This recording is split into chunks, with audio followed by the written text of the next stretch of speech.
ఉపాధి లేని సమాజంలో ముఖ్యంగా రూరల్ ప్రాంతాల్లో ఉపాధి ఇవ్వడానికి నిర్దేశింపబడిన పథకం. గౌరవ సభ్యులు లేవనెత్తినవన్నీ కూడా నోట్ చేసుకున్నాం అధ్యక్ష. మన కొత్త ప్రభుత్వం వచ్చిన తర్వాత, ఎన్డీఏ కూటమి ప్రభుత్వం వచ్చిన తర్వాత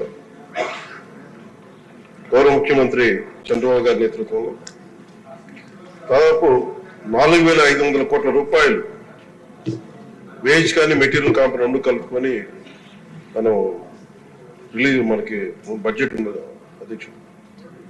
7 crore మ్యాండేస్, 30,000 ఫండ్లు.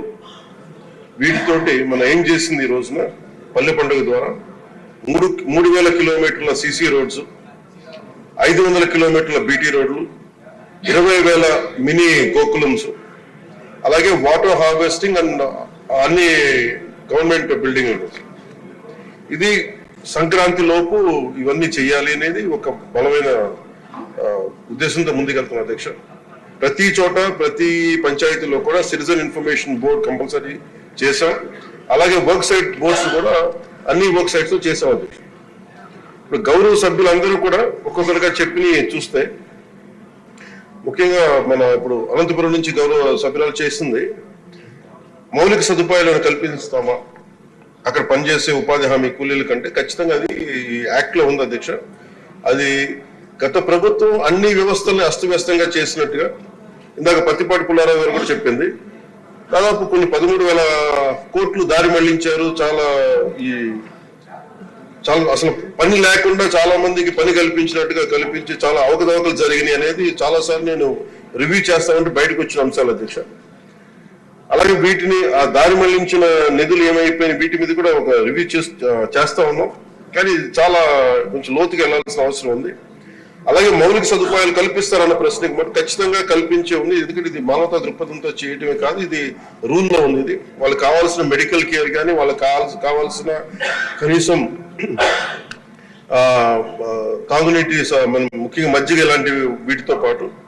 అలాగే గౌరవ సభ్యురాలు అడిగినది ఏంటంటే, వాళ్ళ పిల్లలకి ఏదన్నా పని చేసుకోవడానికి ఏదైనా మన నర్సరీ లాంటిది పెట్టగలరా చూసుకోవడానికంటే, అది మన పరిధిలో వస్తా లేదో చూడాలి అధ్యక్ష. ఖచ్చితంగా దాన్ని మానవతా దృక్పథంతో, లేదంటే రూల్ లేకపోతే దాన్ని అప్లై చేసేలాగా మనం అధికారులతో మాట్లాడుతాం అధ్యక్ష. అలాగే లేని పక్షంలో ఖచ్చితంగా దాన్ని కేంద్రం దృష్టికి తీసుకెళ్తాం అధ్యక్ష.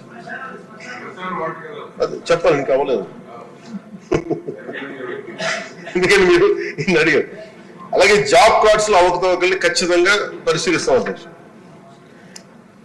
అలాగే GO number 646 issued on 15/11/2024 to release all the irrational, ఇందాక ఇది పత్తిపాటి పుల్లారావు గారు అడిగిన ప్రశ్న అధ్యక్ష. GO number 646 issued on 15/11/2024 to release all the irrationally deducted payments amounting to 331 crores by the previous government. అలాగే ముందుగా మొదటి సభ్యులు అడిగింది ఏంటంటే, నరేగానే ఇది మొత్తానికి అప్లై చేస్తారా ఇది అని అనుకుంటే, MNREGA basic it's demand based work అధ్యక్ష. ఇది 100 రోజులు ఎవరికైతే పని కావాలో, కాకపోతే ఇది ఏంటంటే స్కిల్ బేస్డ్ కాదు, ఇది పూర్తిగా ఇది labour based. It is not mandatory but demand driven. So ఎవరైతే 100 రోజులు మాకు పని కావాలి అని వాళ్ళకి హక్కు అయితే, 15 రోజులు ఇవ్వలేకపోతే వాళ్ళకి మన కాంపెన్సేషన్ కూడా పే చేయాలి.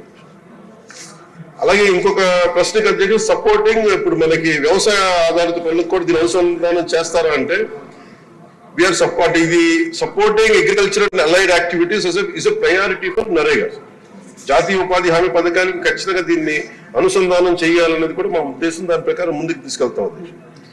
అలాగే గుర్రపు డెక్క ఇలాంటివన్నీ కూడా, desilting of Pond's and canals ఇవన్నీ చేయగలవా లేదంటే, ఇది as per MNREGA rules it can be done. అది ఖచ్చితంగా దాన్ని మీరు గౌరవ ఎమ్మెల్యేలు ఎవరైనా సరే, సభ్యులు ఎవరైనా సరే పంచాయతీ అధికారుల దృష్టికి తీసుకెళ్తే ఖచ్చితంగా దాన్ని ప్రయారిటైజ్ చేసి దాన్ని తీసుకెళ్తాం అధ్యక్ష. అలాగే డిస్ట్రిక్ట్ ఎలా యూనిట్ చేయాలి అంటే, district as unit is decided by the government of India, not by the government of Andhra Pradesh. అలాగే ఇంకొక ప్రశ్న అయితే, 1.49 lakh job cards already completed for 100 days of employment. 5.84 lakh wage seekers working on work sites today. It will further increase in coming days. Gravel roads also can be taken as per the demand అధ్యక్ష.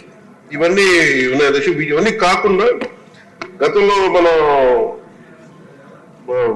లోకేష్ గారు ఉన్నప్పుడు పత్తిపాటి పుల్లారావు గారు చెప్తే 22 శాఖలతో అనుసంధానం జరిగింది. ఈ ప్రభుత్వం వచ్చాక దీన్ని కొంచెం అవకతవక చాలా అస్తవ్యస్తంగా చేశారు అనేది. ఖచ్చితంగా more greater coordination needed with all the departments. We will completely look into it. We will look into the issues. కూర్చున్నారు ఏంటండి శ్మశానం అనేది ఎవరు మాది హిందూ శ్మశాన వాటికి కావచ్చు, ముస్లిం కావచ్చు, క్రిస్టియన్ వాటికి కావచ్చు. ఖచ్చితంగా ఇది నేను కూడా పర్సనల్ గా తీసుకున్నాను. దీన్ని శ్మశాన వాటికి వర్తింపు చేయమని ఇక్కడ నేను ఆల్రెడీ చెప్పుకున్నాను. అది మీ దృష్టికి తీసుకొస్తాను. ఇది ఎక్స్క్లూడ్ చేయలేదు.